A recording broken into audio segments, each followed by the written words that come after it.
नमस्कार, उत्तराखंड के खबरों में आपका स्वागत है। मैं हूं आपके साथ अनुराग सक्सेना। बात सबसे पहले लव जिहाद की करते हैं। दरअसल उत्तर प्रदेश के बाद लव जिहाद पर अब उत्तराखंड सरकार भी सख्त हो गई है। अंतर धार्मिक विवाह पर सहायता सरकार नहीं करेगी। अंतरजातीय विवाह को प्रोत्साहन देगी सरकार। सरकार पहले ही धर्मांतरण बना चुकी है। धर्मांतरण विरोधी कानून को सरकार पहले ही बना चुकी है। ये मदन कौशिक का बयान आया है। 2018 में बीजेपी सरकार ने धर्मांतरण विरोधी कानून लागू किया था। धर्मांतरण पर 5 साल की जेल है। तो मदन कौशिक साफ तौर पर कहते हुए कि धर्मांतरण विरोधी कानून पहले से ही प्रदेश के अंदर लागू है और ऐसे में अंतर धार्मिक विवाह पर सरकार किसी भी कीमत पर सहायता नहीं करने जा रही है। हाँ, ये बात अलग है कि अंतर जातीय विवाह को सरकार जरूर प्रोत्साहन देती है। लव जिहाद को लेकर उत्तराखंड सरकार सख्त नजर आ रही है। आपको बता दें कि उत्तर प्रदेश में लव जिहाद पर कानून बनने जा रहा है।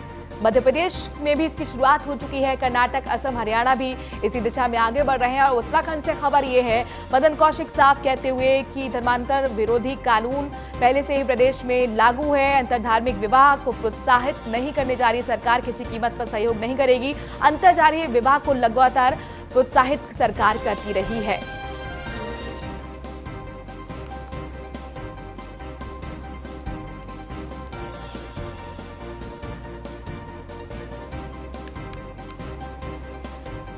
आपको बता दें कि कैबिनेट मंत्री हैं मदन कौशिक।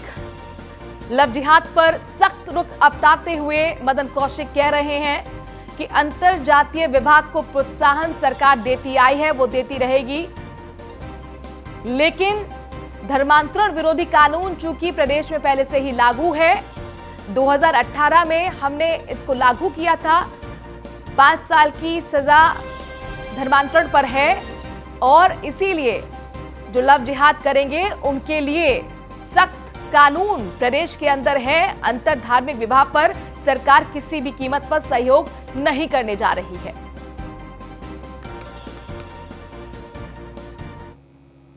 हरिद्वार में मां गंगा की फिर बहाल होगी और 2016 से पहले की स्थिति हर की पौड़ी को आपको बता दें कि स्केप चैनल के आदेश को त्रिवेंद्र सरकार ने निरस्त कर दिया है। गंगा सभा के पदाधिकारियों की मुख्यमंत्रियों से बैठक में सहमति बनी है।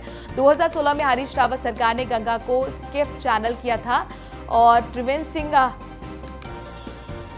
की जो सरकार है उसने हरीश रावत की सरकार के फैसले को रद्द कर दिया। गंगा सभा के अध्यक्ष और महामंत्री के साथ सीएम ने ये जानकारी साझा की है। एनजीटी के आदेश से बचने के लिए हरीश रावत सरकार ने यह फैसला लिया था।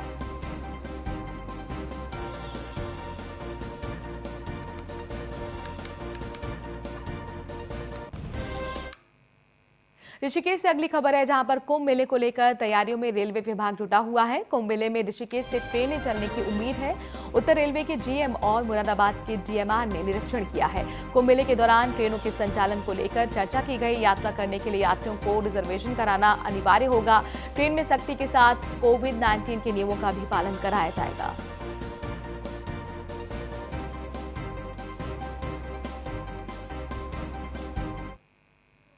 कहना थोड़ा मुश्किल है।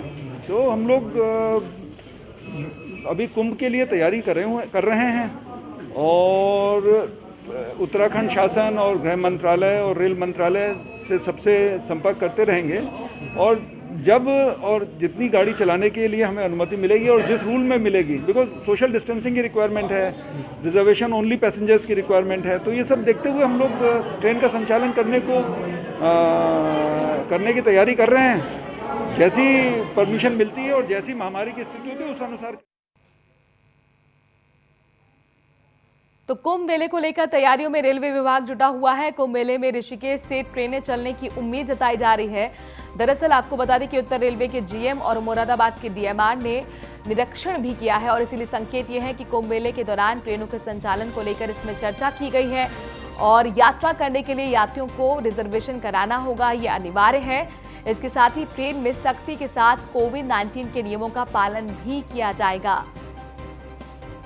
आपको बता दें कि जनवरी में कुंभ मेले का आयोजन है और इसी को लेकर तमाम तैयारियां रेलवे विभाग की तरफ से भी शुरू हो गई हैं।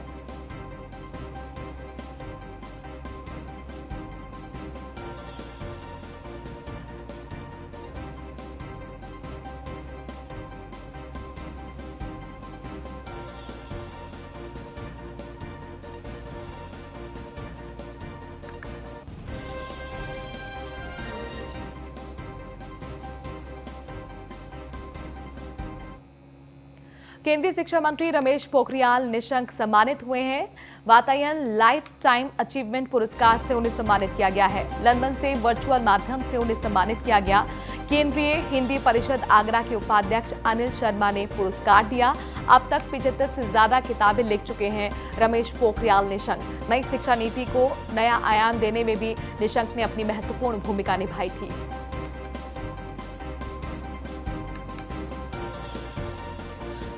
दरअसल किताबें लिखने के शौकीन हैं और 75 से ज्यादा अब तक किताबें लिख चुके हैं रमेश पोखरियाल निशंक। केंद्रीय शिक्षा मंत्री उन्हें सम्मानित किया गया है।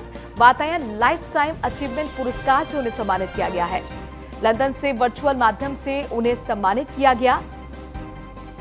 केंद्रीय हिंदी परिषद आगरा के उपाध्यक्ष अनिल शर्मा ने यह पुरस्कार देकर उन्हें सम्मानित किया है। जाहिर तौर पर यह उत्तराखंड के लिए भी गर्व की बात है। पौड़ी गढ़वाल से ताल्लुक रखते हैं रमेश पोखरियाल निशंक।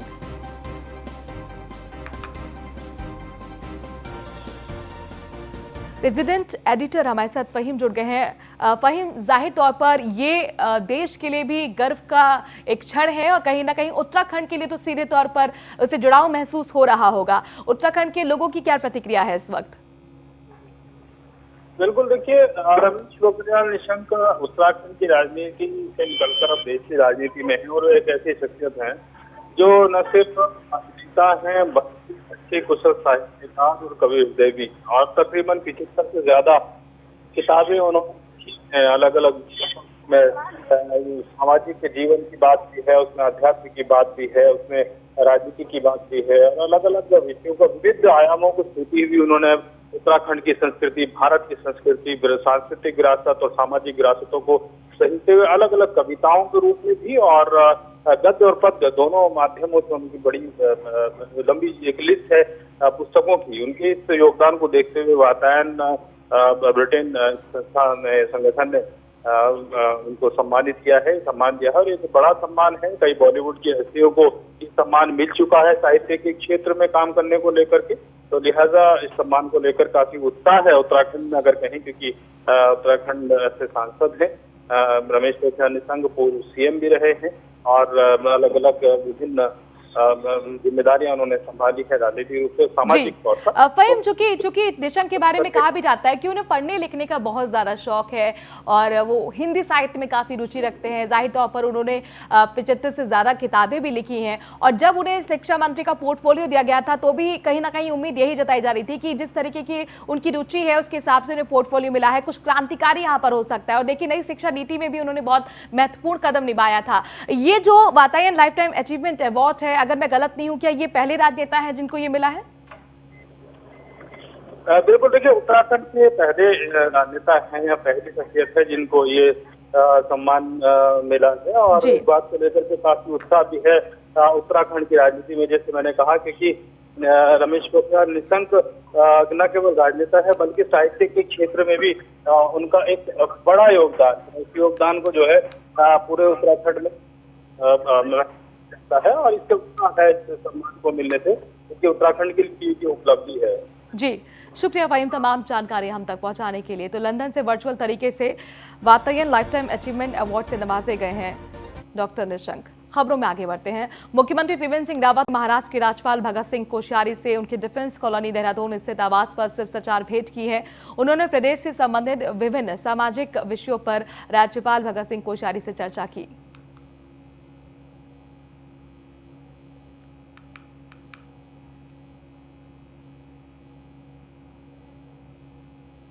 बात रुड़की की करते हैं। कोरोना के बढ़ते मामलों को लेकर प्रशासन अलर्ट है। रुड़की ज्वाइंट मजिस्ट्रेट ने व्यापारियों की बैठक बुलाई। व्यापारियों को कोविड-19 के नियमों के पालन करने के निर्देश दिए गए। पुलिस प्रशासन का आज से मास्क चेकिंग अभियान शुरू हो गया है। 30 दिन तक आपको बता दें कि पुलिस का मास्क चेकिंग अभियान चलेगा। नियम तोड़ने पर 10 घंटे की अस्थायी जेल की सजा भी मिल सकती है।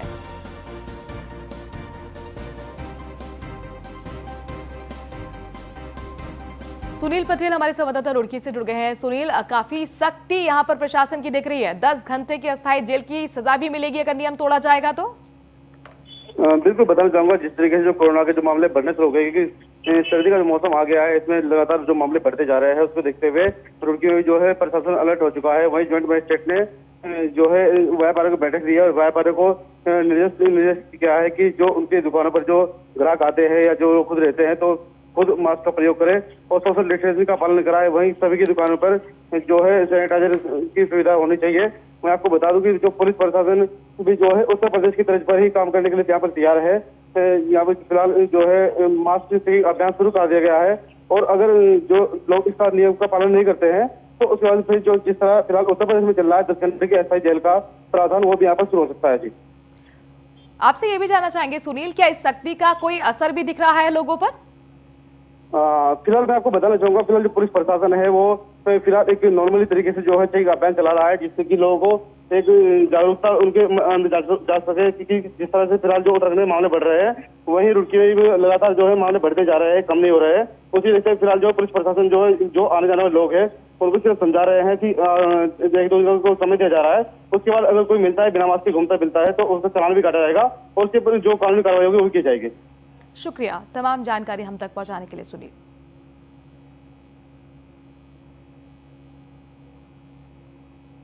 अगली खबर डोईवाला से है, जहां पर पर्वतीय गांव में ग्रामीणों को इको पार्क मिला है। रेंजर की पहल पर ग्रामीणों को इको पार्क मिला। इको पार्क मिलने से ग्रामीणों में खुशी का माहौल है। बुजुर्गों की घूमने और बच्चों को खेलने के लिए अब तक आपको बता दें कि यहाँ पर पार्क नहीं था।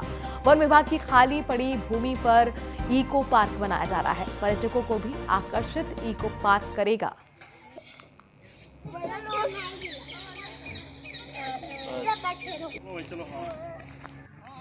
यहाँ पे एक पार्क का निर्माण किया जाए तो हमने यहाँ पे एक पार्क बनाना शुरू कर दिया है।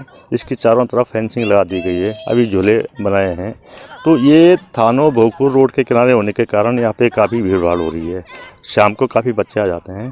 तो अभी तो पार्क का काम चल ही रहा है, तभी लोगों को काफ़ी अट्रैक्शन है। और वन विभाग का भी सर्वप्रथम वन विभाग का धन्यवाद है और माननीय मुख्यमंत्री जी का और उनके जो OSD हैं धीरेन्द्र पवार जी का, उनका भी धन्यवाद है कि अपने इस क्षेत्र में ये पहला कार्य है इस ढंग का जो पर्यटन की दृष्टि से। और इस पार्क के बनने से बच्चे भी यहाँ झूलेंगे। इस पार्क को इस दृष्टि से वन विभाग जो मुझे लगता है कि उनके द्वारा बनाया गया है कि यहाँ पर जिस उम्र का भी व्यक्ति आएगा, बच्चा आए, जवान आए, बूढ़ा आए, उसको उस प्रकार से यहाँ पर अपनी दृष्टि से उसको लाभ मिलेगा और सुविधाएँ मिलेंगी। और वन विभाग के द्वारा जो पर्यटन इको पार्क जो बनाया गया है कि यहाँ पर बच्चे खेले भी, बूढ़े टहले भी, उनका स्वास्थ्य भी ठीक रहे और उनकी दृष्टि से भी रखते हुए कि जो क्षेत्र के विकास है यहाँ पर एक पर्यटन के रूप में भी विकसित होगा। और महेंद्र हमारे संवाददाता डोईवाला से इस खबर पर ज्यादा जानकारी के साथ जुड़ गए हैं। महेंद्र, ये इको पार्क जो बनने की अब तैयारी हो रही है, कब तक यहाँ पर लोगों को समर्पित किया जाने वाला है? देखिए, बहुत ही सुंदर लोकेशन में डोईवाला विधानसभा के पर्वतीय क्षेत्र थानो रेंज में वन विभाग के रेंजर नथलाल डोभाल द्वारा अपने निजी संसाधनों द्वारा इसको विकसित किया गया। बेकार बंजर भूमि पड़ी थी, इसको पार्क के रूप में विकसित किया गया है क्योंकि इस क्षेत्र में कोई भी इस तरह का पार्क मौजूद नहीं था। तो इसमें हम पहले तो रेंजर को बधाई देना चाहते हैं कि उन्होंने इस तरह की सोच रखी है और यहाँ के स्थानीय लोगों को के लिए एक पार्क तैयार किया है जो शुरुआती तौर में काफी स्तर पर तैयार हो चुका है। और इसमें कई औषधीय पौधे, विभिन्न तरह के फूल और बच्चों के लिए झूलों का भी इंतजाम किया गया है, जिससे इसका लाभ भी गांव के लोगों ने लेना शुरू कर दिया है। साथ ही मैं ये भी बताना चाहूंगा कि कल भी मुख्यमंत्री के OSD धीरेन्द्र पवार ने भी इस पार्क का दौरा किया था। उन्होंने भी काफी सराहना की है इस पार्क को बनाने के लिए और सरकार की ओर से भी इस पार्क के लिए हर संभव मदद का भरोसा दिलाया है। शुक्रिया महेंद्र, तमाम जानकारी हम तक पहुंचाने के लिए। बागियों की घर वापसी को लेकर छिड़ी जुबानी जंग। हरीश रावत और कैबिनेट मंत्री सुबोध के बीच ये जंग छिड़ गई है। बीजेपी खुद चाहती है बागी नेता वापस जाएं। पूर्व सीएम हरीश रावत कह रहे हैं, वहीं हरीश राजनीति से संन्यास लेकर भजन करें, ये सुबोध का पलटवार है।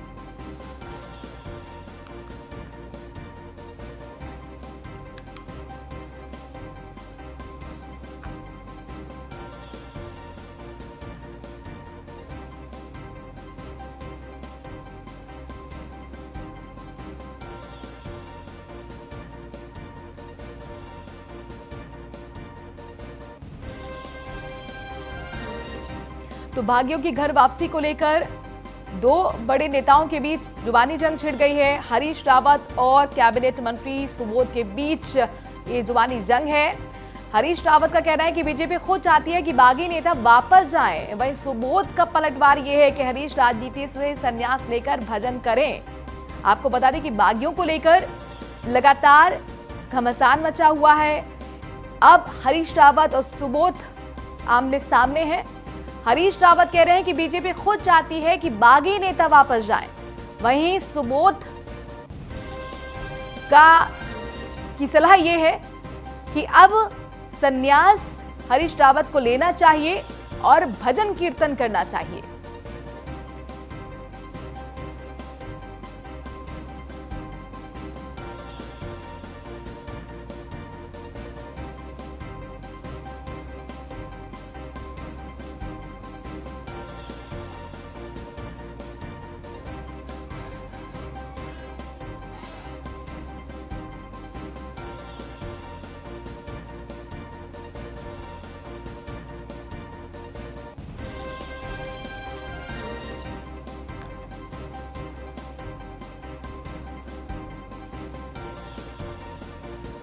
बीजेपी के प्रवक्ता शादाब शम्स हमारे साथ जुड़ गए हैं। शादाब शम्स, यहाँ पर हरीश रावत कह रहे हैं कि बीजेपी खुद चाहती है कि बागी वापस चले जाएं। प्रतिक्रिया आपकी। जिस्म छलनी है, दर्द परेशान है, उठे तो कहां से उठे, समझ में नहीं आ रहा हरीश रावत जी को कि कैसे पार पाए इस विपदा की घड़ी में, जहां राजनीति ठिकाने लग चुकी है, उन्हें कोई पूछ नहीं रहा है। उत्तराखंड के प्रदेश अध्यक्ष प्रीतम सिंह में, उनमें नेता प्रतिपक्ष इंदिरा हृदय में 36 का आंकड़ा बन चुका है। वो कुछ कहते हैं तो उन्हीं के नेता उनकी बात काट देते हैं। बहुत परेशान है, उनकी बातों को हम सीरियसली नहीं ले रहे, उनके नेता सीरियसली नहीं ले रहे हैं। आप निवेदन है आप लोग भी सीरियसली ना लें। लेकिन शादाब शम्सी, ऐसे तो संकेत मिले हैं ना कि जो कांग्रेस से बागी होकर बीजेपी में गए थे वो खुश नहीं है, उनको नजरअंदाज किया जा रहा है। तो क्या ये कहीं जो भविष्यवाणी की गई है हरीश रावत की तरफ से, या फिर जो संकेत दिए गए हैं या आशंका जताई गई, कहीं सही ना साबित हो जाए? भाई कमाल की बात यह है कि हरीश रावत अपने आप ही रात को सपना देखते हैं, सुबह को अपने सपने का विश्लेषण कर देते हैं। प्रीतम सिंह जी रात को सपना देखते हैं, सुबह को अपने सपने का विश्लेषण कर देते हैं। हमारे किसी नेता ने कुछ कहा नहीं है। ख्याली पुलाव पकाए जा रहे हैं, पका लीजिए, क्या कर सकते हैं उसमें, कोई अगर ख्याली पुलाव बनाता हो तो। यहाँ भारतीय जनता पार्टी में किसी तरह के हमारे नेता को कोई दिक्कत नहीं है। माननीय सुबोध उनियाल जी मंत्री हैं, सतपाल जी महाराज मंत्री हैं, यशपाल आर्या मंत्री हैं सरकार में। मुझे लगता नहीं कहीं से कहीं तक कोई दिक्कत किसी को है। हाँ, क्योंकि कांग्रेस के पास कुछ कहने के लिए नहीं है, कुछ करने के लिए नहीं है, इसलिए कांग्रेस अपनी कोई ना कोई नई बयानबाजी आ जाती है सामने। और मैं तो ये कहता हूँ कि ऐसी बयानबाजियों को जो प्रमुख मीडिया है उन्होंने अवॉइड करना शुरू कर दिया। आप लोगों से भी अनुरोध है कि ऐसी बयानबाजियों को ना लें, सिर्फ छपा। तो शादाब शम्स, आप ये कह रहे हैं कि जिन्होंने भी बागी रुख अपनाए हुए बीजेपी के अंदर, वो कांग्रेस में नहीं जाने वाले हैं, आप ही के साथ रहेंगे? किसी ने कोई बागी रुख अपनाया हुआ ही नहीं है। मुझे तो समझ में नहीं आता, बागी रुख तो अपनाया जाता है, इस्तीफा देते हैं लोग, चले जाते हैं, तो कहाँ किसने इस्तीफा दे दिया? तो बेकार की बातें, यहाँ कुछ नहीं है। कई बार ये खबरें आई ना कि मनचाहा पोर्टफोलियो नहीं मिला और इसीलिए कहीं ना कहीं रूट ना बनाना आप लोगों की तरफ से चलता रहा। कभी भी नहीं हुआ, कहीं कोई रूट ना मनाना नहीं है। मेरी पार्टी में आज तक कोई भी मामला ऐसा नहीं हुआ जिसमें रूटने मनाने का खेल चला हो। पार्टी की लाइन बिल्कुल स्ट्रेट है, माननीय त्रिवेंद्र सिंह रावत जी की लाइनें बिल्कुल क्लियर हैं। कहीं से कहीं तक कोई किसी में मतभेद नहीं, कोई मनभेद नहीं। कांग्रेस के पास क्योंकि विरोध करने के लिए कुछ नहीं है, बोलने के लिए कुछ नहीं है, प्रदेश बहुत अच्छी स्थिति में चल रहा है। और मुझे लग रहा है कि जिस तरह से भारतीय जनता पार्टी का कार्यकर्ता लगा हुआ है और माननीय त्रिवेंद्र सिंह रावत लगातार कोई ना कोई चौका और छक्का मार दे रहे हैं, उससे कांग्रेस निराश है। और उस हताशा और निराशा में इस तरह के स्टेटमेंट आ रहे हैं, इसके अलावा कुछ नहीं। शुक्रिया शादाब शम्स हमसे जुड़ने के लिए। बीजेपी के प्रवक्ता शादाब शम्स हमारे साथ जुड़े हुए थे, जो कह रहे हैं कि दरअसल कांग्रेस के पास कोई मुद्दा नहीं है, मुद्दा विहीन कांग्रेस हो चुकी है और इसीलिए इस तरीके के बयान देकर भ्रम फैलाने की कोशिश कर रहे हैं हरीश रावत। आपको बता दें कि हरीश रावत का कहना है कि बीजेपी खुद चाहती है कि जो बागी हैं वो वापस चले जाएं। दरअसल उनका इशारा उन कांग्रेस के नेताओं की तरफ से है जो बागी होकर बीजेपी के तरफ गए थे। गरिमा दसवानी हमारे साथ कांग्रेस की नेता जुड़ गई हैं। गरिमा जी, यहाँ पर अभी शादाब शम्स जुड़े हुए थे जो कह रहे हैं कि कोई भी बागी है ही नहीं, तो आपकी तरफ जाएगा क्यों? नहीं, बागी नहीं है, भगोड़े हैं ना। तो यहाँ से कांग्रेस पार्टी से वहां गए हैं भाजपा में।